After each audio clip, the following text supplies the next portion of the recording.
In the route mode, select multiple plots as the operation type. Click Add, and choose Adding Points with a remote controller. Use the handheld remote controller to mark points along the field boundary in sequence.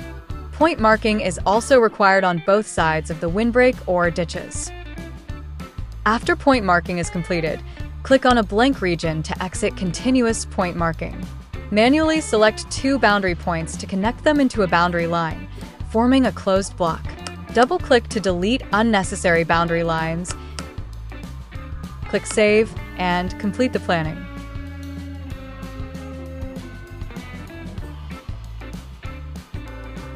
Two, plots merging.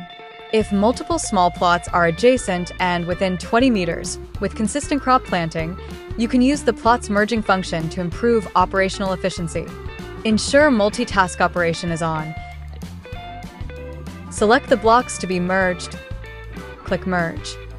If the boundary region does not require operation, you can also click to generate a none application area at the boundary. Click Confirm and save the plot.